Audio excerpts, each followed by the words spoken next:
At 4:30 in the afternoon, on the 10th of October 1957, a fire was discovered in the core of Reactor 1 at Windscale. It was Britain's worst nuclear disaster. I've heard of Dante's Inferno. Well, it couldn't have been any worse than what I saw there.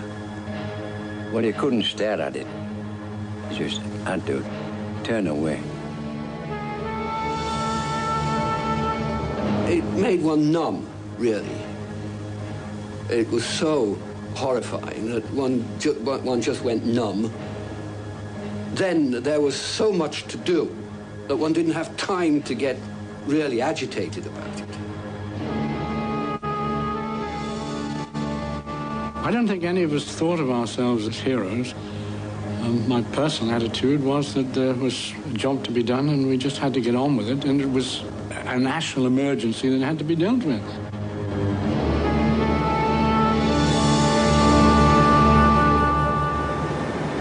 "32 years after the fire, the damaged Windscale reactor at Sellafield is still radioactive. The Windscale fire consumed 8 tons of uranium.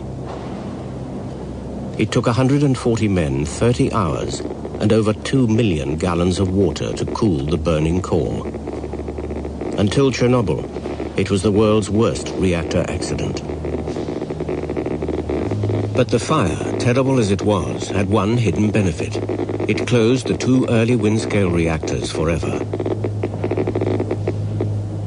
Tonight, we will show for the first time on television what really went on inside the reactors.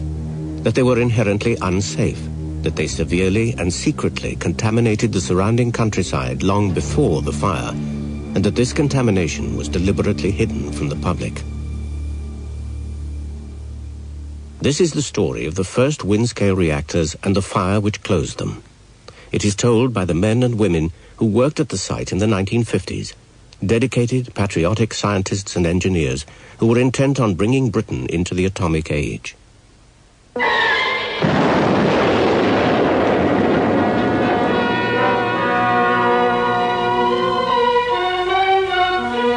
Windscale is unique. It is science fiction intruding on our sober lives. And it is a very great producer of plutonium, the pure atomic fuel for both industrial and weapons projects. The 2 Windscale reactors were built in West Cumbria shortly after the Second World War. Each pile, as the buildings were called, produced plutonium, the explosive material in atomic bombs, for Britain's nuclear weapons program. It was an immense construction, and I well remember going inside it for the first time. Everybody had to change into clothes with vests and socks and white overalls, headgear. And when you got inside the pile, it was like a science fiction set. All these people in white climbing up ladders, and you could walk all over the pile, of course. And it just seemed an immense structure, and I was absolutely amazed at the enormity of it.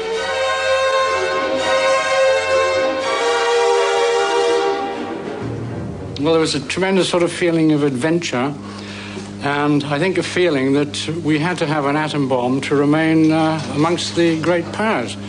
I think if you remember, Ernest Bevan in the Labour government, who was Foreign Secretary, said that without it he felt he would be going naked into the conference chamber. And this prevailed, and therefore a great amount of energy went into trying to meet the timescale, which was a very tight one, starting in 46 and exploding a first weapon in October 1952. And this, in fact, was accomplished. In October 1952, using the plutonium made in Windscale, Britain became a nuclear power. This colour film of the bomb has only now been declassified. Windscale's work didn't stop with the first nuclear explosion. More plutonium was urgently needed for Britain's nuclear stockpile. Unlike other reactors, the Windscale piles which produced the material for the British bomb were air-cooled. Air, sucked in through ducts, was pumped by giant fans over the uranium fuel held in the graphite core. At great speed, the cooling air passed over the uranium and rushed up the chimneys, through filters at the top. These filters were meant to prevent radioactive particles escaping into the environment. Not a watt of electricity was generated. The sole purpose of the reactors was to make plutonium for nuclear weapons. The reactor was powered by uranium fuel placed inside aluminium cans. Over 70,000 of these cartridges were slid sideways into the reactor core. The reactor was covered by a concrete and steel biological shield. Hundreds of steel and lead plugs sealed the fuel channels in which the uranium cartridges were placed. 4 fuel channels were placed behind every plug. Each channel took 21 cartridges. When the fuel was spent, the cartridges containing the now highly radioactive uranium were pushed out of the back of the core and removed for plutonium extraction.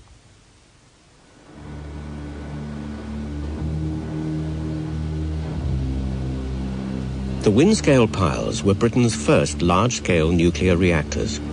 Although their design was simple, they had several limitations. The strange shape of the reactor chimneys was the result of the last-minute addition of filters. At first, they had been thought unnecessary. The filters had to be placed in boxes on the top of the stacks as an afterthought. They were as good as they could have been designed with the information and against the timescales that they were produced. But of course, under those conditions, they had certain limitations. And the problem with Windscale was, in fact, not recognizing those limitations and therefore taking the appropriate management steps to see that they didn't do anything stupid.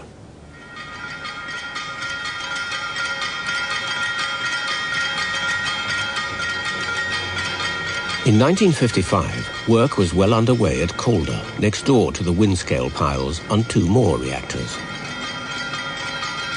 During the development of Calder, a rumor spread about the site that levels of radioactivity in the area were rising. The huge cooling towers at the Calder plant, together with the Windscale chimneys, dominate the Cumbrian countryside. Radioactivity escaping from the plant could contaminate the local village of Seascale. In 1955, a scientist at Calder decided to check the contamination rumors.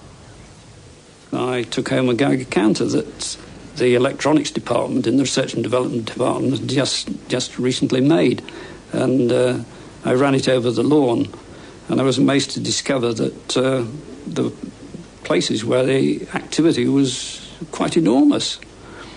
And one of these spots I dug up, I took it in the kitchen, put it on the bench, cut it in half, and then discovered which half had the activity in it, and continued in this way till I eventually came down to a single particle, which looked to me like uranium oxide.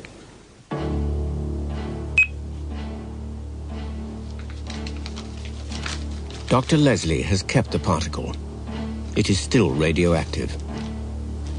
35 years ago, it was much more radioactive. Well, I was rather amazed and rather taken aback. I didn't regard it with any sort of fear that, with hindsight, obviously I should have thought of it as being rather hazardous. But I think without a doubt, all the people in Seascale and the factory will have either inhaled or ingested one of these particles. The particle was irradiated uranium oxide. It contained a cocktail of radioactive materials, including cesium, strontium-90, and plutonium. Dr. Leslie decided to share his discovery with a colleague who lived down the road in Seascale. He took his Geiger counter with him. Dr. Jakeman didn't live far away, and I thought it would be interesting to see whether his garden was much the same, and so I went over to see him. So I said, what's all this about? And he said that he'd just been monitoring his own garden and found some high spots of activity. So I sort of said, well, let's go out. And so we went into our garden. Sure enough, every few yards, there was a high reading. The meter reading went right up to the top. And This was quite alarming, and we came back into the house, quite a few spots in the house and even in our larder. After the discovery of radioactive particles at his home, Dr. Jakeman began to wonder how extensive the contamination was. At that time, the Atomic Energy Authority was conducting routine surveys of radioactivity. Derek Jakeman decided to follow up the authority's work with his own monitoring. Well, I took one of the site Geiger counters and measured what was on the pasture land. And yes, that was quite astonishing, because every few yards there were very high increases. The microphone on the Geiger counter really just sort of hummed. So these were very highly active individual particles, and there were a lot of them. Later, I estimated that, a very rough estimate, that there would be really sort of tens or hundreds of millions of particles surrounding the site. Using their rather Heath Robinson samplers, the Atomic Energy Authority confirmed Jakeman and Leslie's discovery of particles. They found that the severe particle contamination had lasted for a year at least. But the Medical Research Council, when consulted, concluded that the levels were not a hazard. Jakeman and Leslie were told to hand back their Geiger counters and mind their own business. The authority's chairman decided to keep the contamination secret. We were trained to handle radioactive materials so that we didn't spread it about, we didn't breathe it in, and you didn't get contaminated with it. Therefore, it had never occurred to me that somebody was spraying it outside over the countryside. It was soon discovered where the particles were coming from. Normally, when fuel cartridges in the core were spent, they were pushed out of the reactor into skips in a water duct at the back. Still underwater, the cartridges were taken to the cooling pond between the reactors to await plutonium extraction. The water was meant to prevent the escape of any highly radioactive particles. However, because of a fault in the reactor, not all the cartridges were falling into the water. As the cartridges were pushed out of the core, some fell into the massive air ducts at the back. There they sat, often damaged, for months. Highly radioactive particles from the cartridges were swept up the chimney. Part of the problem can still be seen inside the damaged reactor. This film was taken by remote camera long after the fire. No worker is allowed behind the core today. The film shows dislodged and damaged cartridges. One is caught behind a steel frame. When trapped in this position before the fire, its contents, radioactive uranium dust, would have leaked out of the damaged cartridge. The radioactive dust would then join the cooling airstream and be blown up the chimney. The radioactive particles which reached the top of the chimneys should have been stopped by the filters. The filters had been placed in galleries at the top of the stacks at the last moment. They were made up of rows of about 800 corrugated fiberglass panels. The panels were pushed into position in the chimneys through V-shaped slots in the side galleries. We now know that the filters never worked properly. You have to remember that these filters were having a particularly hard life there, because the volume of air passing through the filter was a ton a second. And the air movement was something around 50-55 miles an hour. And a ton of air a second going at that speed is not the best of things to try and filter. So technically it was a very difficult problem. The filters clogged very easily, and this meant that they had to take them out and wash them and put them back on an 11-day cycle. And with this constant washing, they got damaged. In addition to that, the material was very easily torn. There were gaping holes in the filters, And so the efficiency was very much lower than the specified efficiency of 99.9%. And what does that mean? Well, that meant that if any radioactive particles were released in the reactor, then there was nothing to stop them from going straight up the chimney, through the filters and out of the countryside. In public, the authorities' spokesman denied that contamination was taking place. Mr. Hugh Howells told the local newspaper that the amount of radioactive dust reaching the ground is so negligible that it cannot be measured. While this doesn't sort of fit in with open government, that everybody should know everything, at that time it was thought that the peace of mind of the people concerned was more important than passing information out, because undoubtedly it would be misinterpreted. Well, that was obviously done in order to counter any rumour that we might have let out that there were particles coming out. It was just a deliberate policy, because there must have been quite a few people that were aware of these particles. Looking rather like a super version of a plastic Macintosh is a new suit designed for workers at Britain's atomic plants. Despite the light-hearted newsreel, the reality was that the new suits were made to protect men going inside the Windscale reactors to remove the leaking cartridges. Once you're inside and the zip's been fastened, all that remains is to pump in compressed air so that the wearer can breathe easily. One had to dress up rather like a diver, but in lighter gear, full PVC suit with an air hood and an air hose which went outside to supply one with fresh air. And one's time in that location was very strictly limited because of the radiation levels.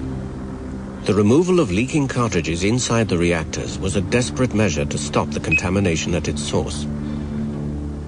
Quite a lot of cartridges, in fact, landed in the air ducts, and these had to be shoveled out, and that was quite a major operation because we had to put in relays of people to get rid of these cartridges into the water duct. But the problem persisted. Between 1955 and 1957, the contamination continued, despite all attempts to stop it. In the summer of 1957, a secret government delegation arrived from London to examine the situation. They were briefed by the Health, Physics and Safety Manager. We were informed by Mr. Howells that the emission of active particles in the cooling air from the pile stacks, which was first discovered in 1955, does in fact continue steadily. This occurs in spite of attempts to improve the efficiency of stack filters. But before anything further could be done, events took their own course. The Windscale reactors had another major problem, a problem which was to lead to the fire and to their closure. Because the piles were air-cooled and operated at low temperatures, an accident was just waiting to happen. As the nuclear reaction took place, energy slowly built up in the reactor's graphite core. If this stored energy was left in the heart of the pile, it became dangerous. It could escape spontaneously in a powerful rush of intense heat. In 1948, Edward Teller, the American atom scientist, warned the British that an unplanned release of energy could cause a major disaster. His warnings were dismissed. Rather than close down the reactors and stop the production of plutonium, the scientists at Windscale improvised their own solution. The stored energy would be forced out by turning off the cooling fans and deliberately overheating the reactor. As the graphite core became hot, the stored energy would release itself. But as time passed, it became increasingly difficult to release this energy, known to scientists as Wegener energy. It was needing a higher and higher temperature to actually get the release to start. In addition, there were pockets of Wegener energy which had not been released on previous occasions. So you had these two problems side by side. The secret records show how difficult the releases of stored energy were becoming. By 1957, Reactor 1 was allowed to heat up to 400 degrees centigrade to get rid of the stored energy. The reactor operators had been walking a tightrope. They were doing it that way because they'd got away with it. But I don't think they realised they'd been lucky. They'd perhaps done it more cautiously in the earlier days, and they slowly got, quite frankly, not realising the dangers that you're using extremely powerful machines, and you can't afford to drive them blind. On Monday, the 7th of October 1957, Reactor 1 at Windscale was shut down, and cooling stopped in preparation for a release of stored energy. There were no operating manuals. Each release was largely a matter of judgment. A second nuclear heating was applied on Tuesday. Temperatures inside the reactor began to rise. Early on Thursday morning, it was realized that something unusual was happening. I found that the level of activity was about 10 times what it normally was. And I thought there was something seriously wrong. So I went along to see Tom Hughes, who was the works manager at that time, and said to him that I was a bit concerned insofar that we'd had an unusual air sample. And did he have any idea whether there was anything wrong or not? I had no real ideas, except that I knew for certain that this was not emanating from the chemical plant, and therefore it may well be the reactors. So we decided to go up and have a look-see on the reactor itself. And when we got up there, we went immediately to the power control room.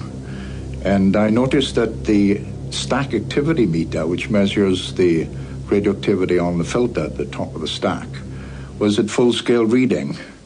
So I turned to Tom Hughes and said, "You realize if that's full scale, this means a site emergency."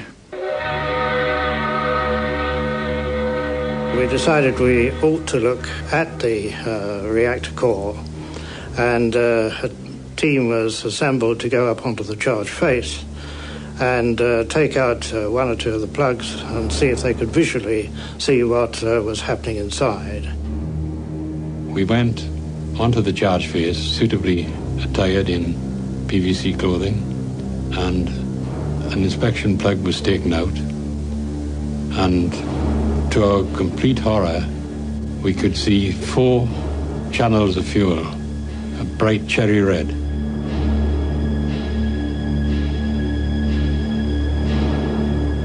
On Thursday afternoon, attempts were made to bludgeon out the burning fuel cartridges with scaffolding poles. But the cartridges were stuck fast and could not be dislodged.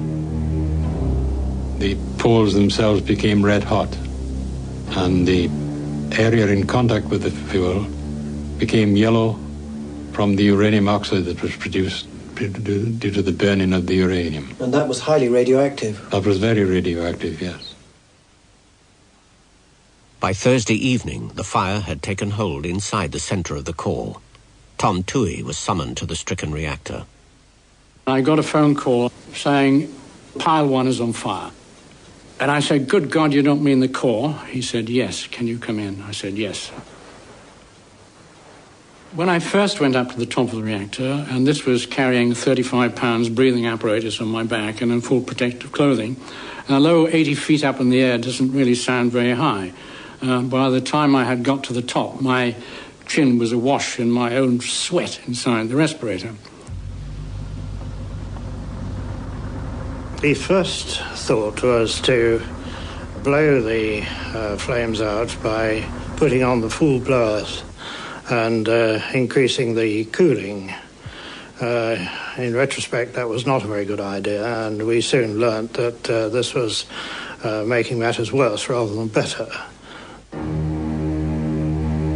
The uranium fuel at the heart of the core was now burning furiously. But as the fire progressed, the glow became greater. Then small flames began to shoot out from the affected channels. Eventually, a roaring inferno was shooting out from the back of the reactor and hitting the back concrete wall. During the night, we did try and extinguish the fire with carbon dioxide. It so happened that that very day, a tanker with 20 tons of liquid carbon dioxide had come into Calder Hall. So we got this rigged up, and I had plugs pulled out of the charge face of the reactor and literally stood there holding this lance and watching to see whether the carbon dioxide had any effect.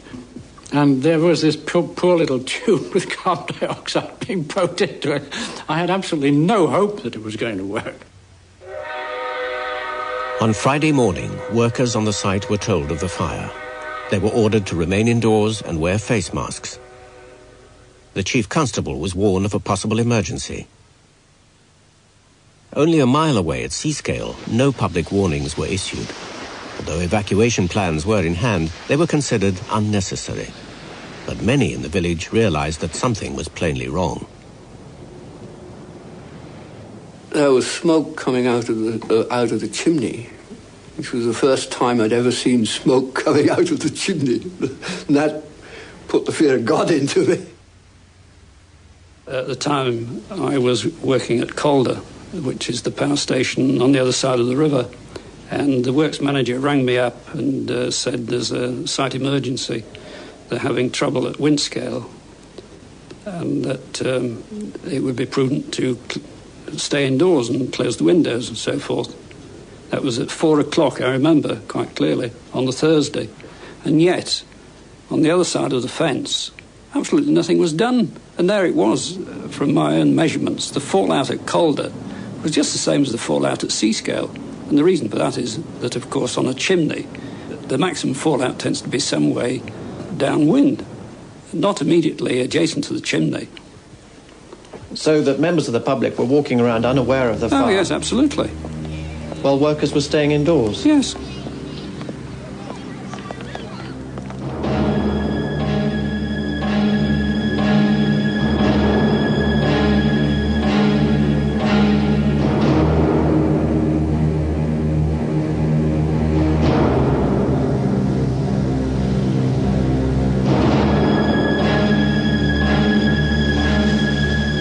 Now, some of my friends had cycled from Seascale along the edge of the sea, and we discovered to our horror that their hair, we monitored the front of their hair, it went off the scale of the instrument completely.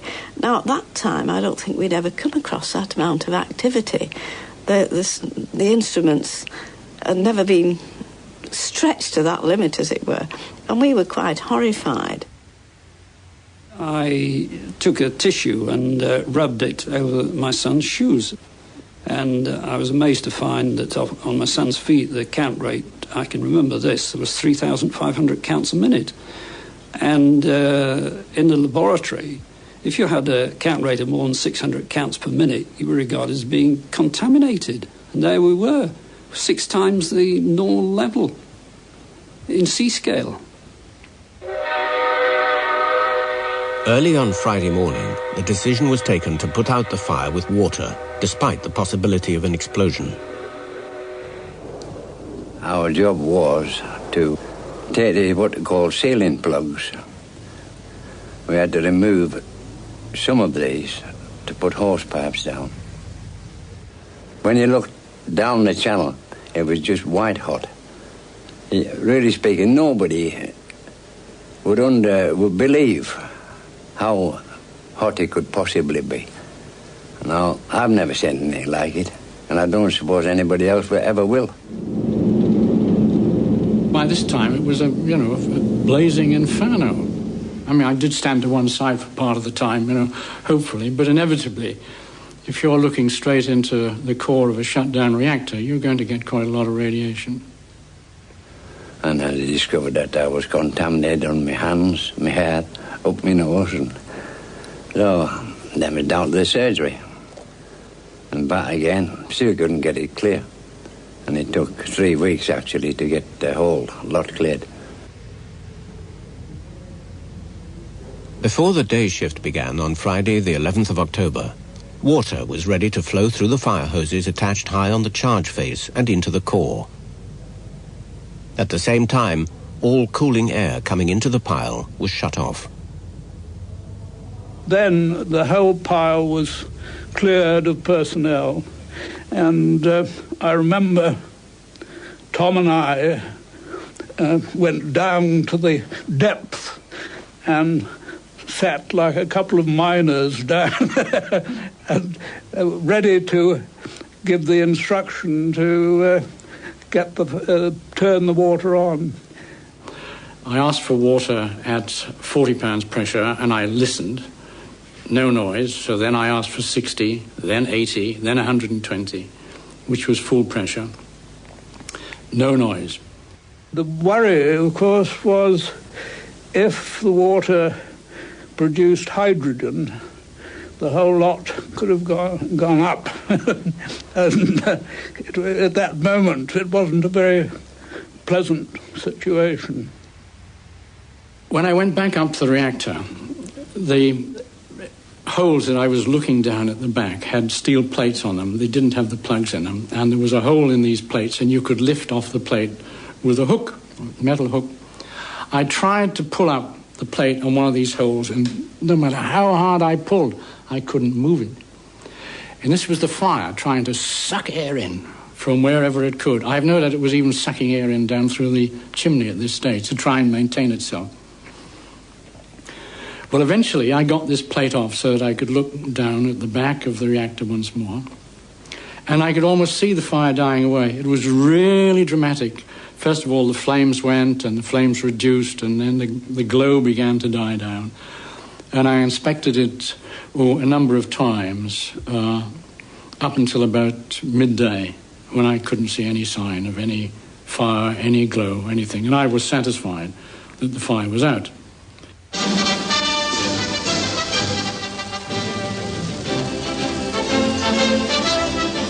The Atomic Energy Authority's first admission that there was a fire was broadcast on the BBC's Friday lunchtime bulletin. The Atomic Energy Authority have announced that some uranium cartridges in the center of the atomic pilot Windscale became overheated yesterday. The authority have said that staff are now reducing the temperature of the pile with water.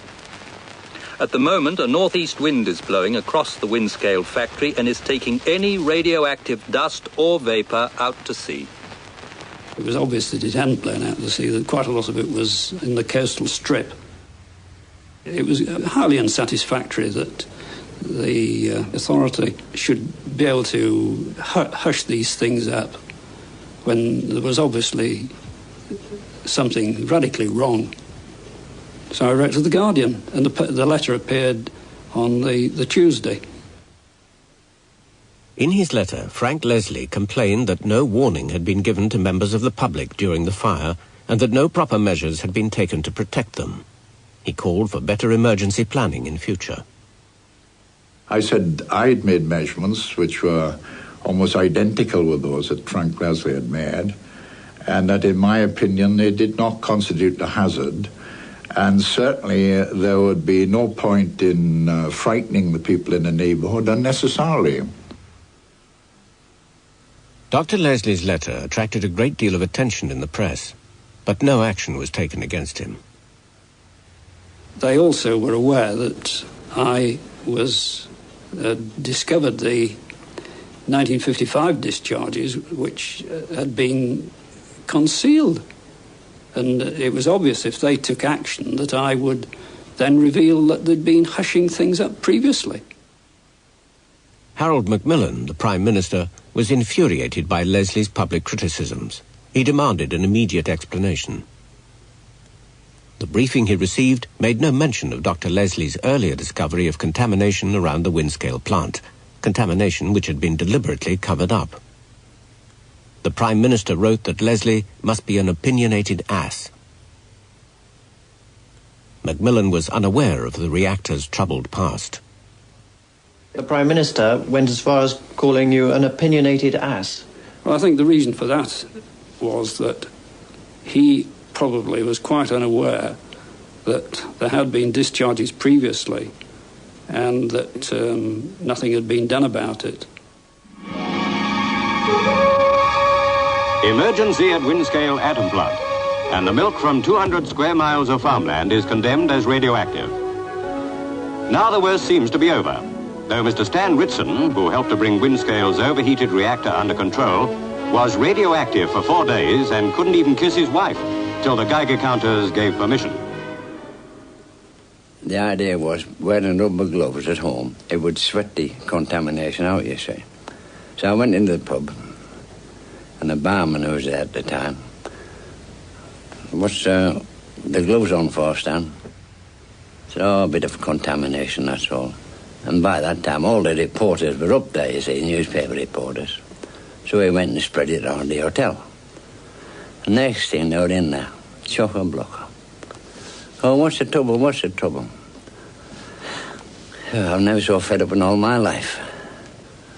The headlines, "The most radioactive man in Britain. Atomic Stan. A man who can't kiss his wife goodnight." And so it's rubbish as all that. To me, it was rubbish. From what I know, it never done me any harm, put it that way. I haven't felt no ill effects from it.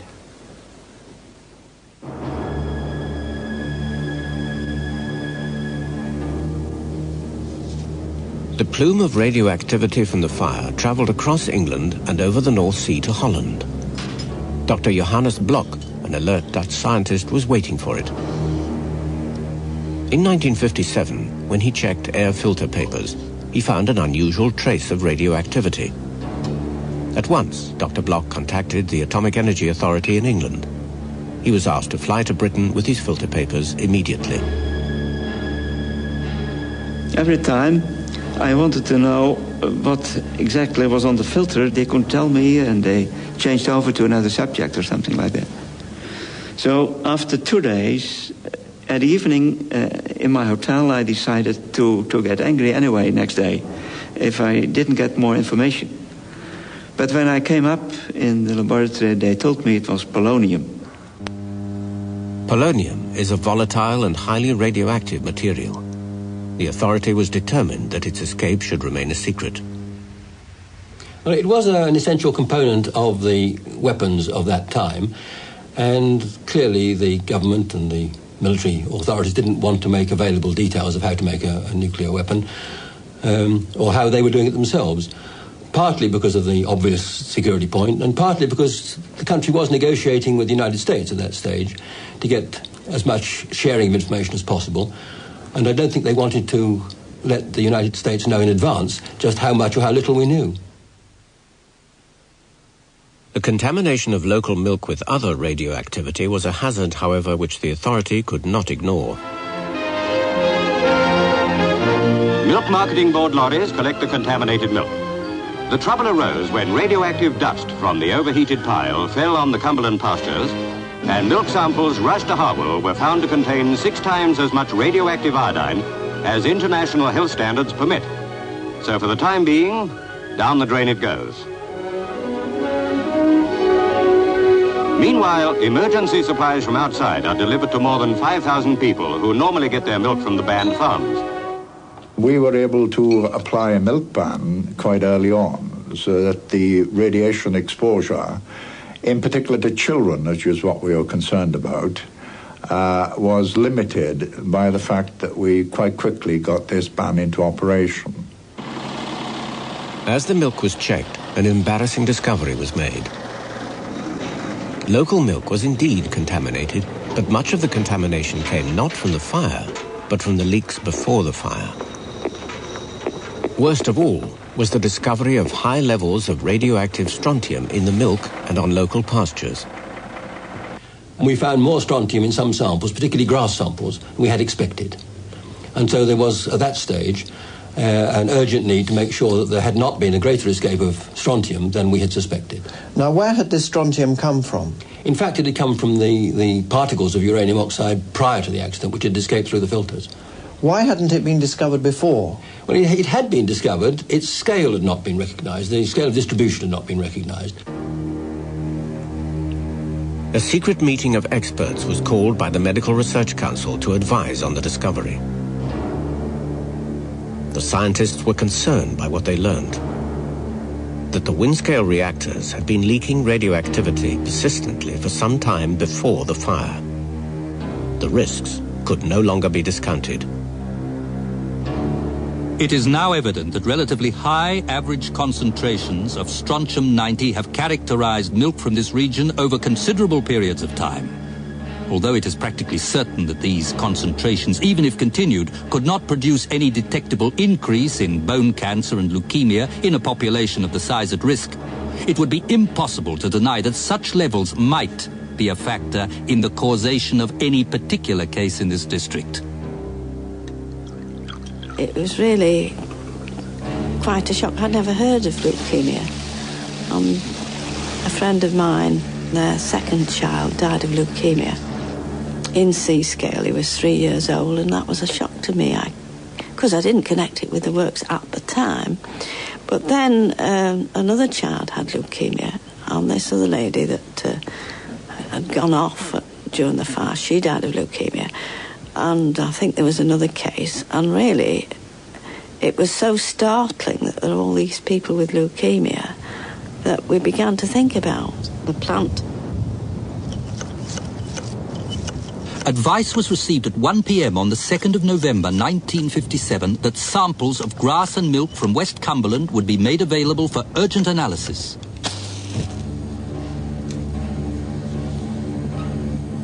A crash program of sampling began in secret to check the extent of contamination from releases before the fire.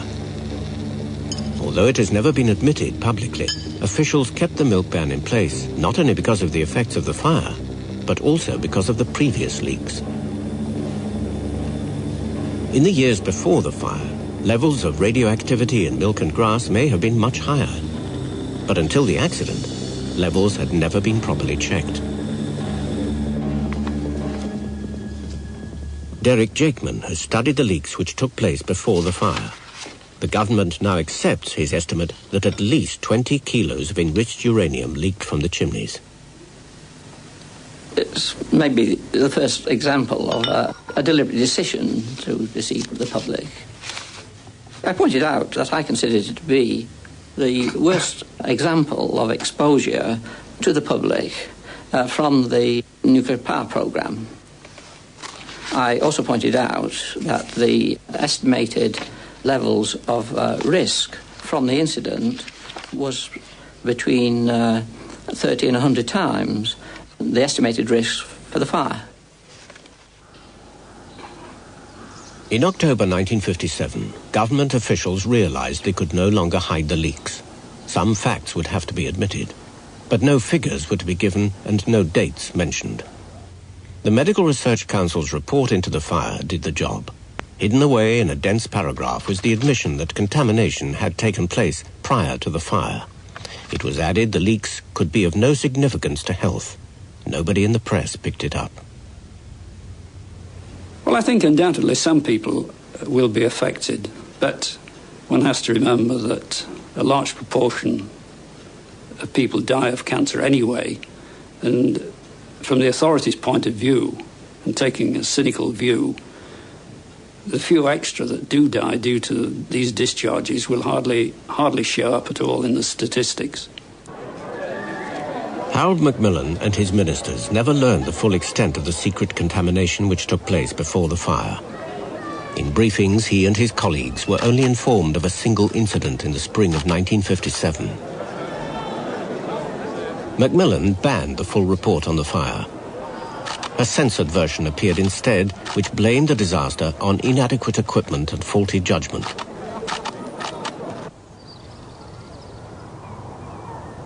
The 2 reactors at Windscale were shut down. It was realized that they were probably too expensive and unsafe to operate. Scientists warned that milk production in the Windscale area might have to stop if the remaining undamaged reactor started again and the leaks continued.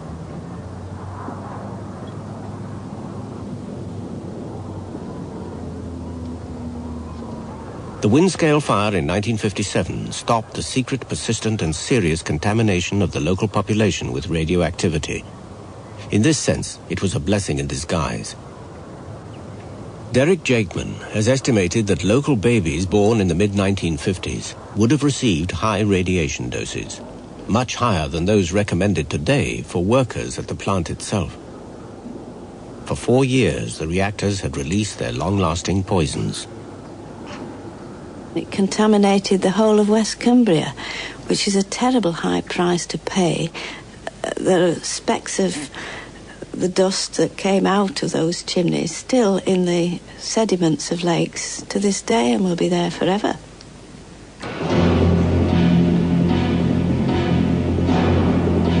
Work has begun on the slow process of taking down the 2 Windscale chimneys at Sellafield and dismantling the reactors. Government scientists now say that 100 people may die over the years as a result of the radioactivity, chiefly polonium, which escaped during the fire.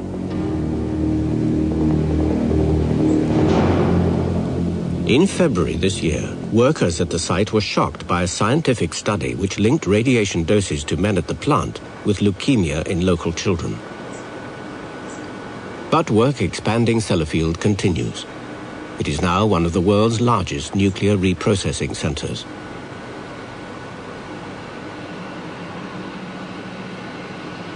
There's no doubt that using the knowledge that we have today, those plants should not have operated at all.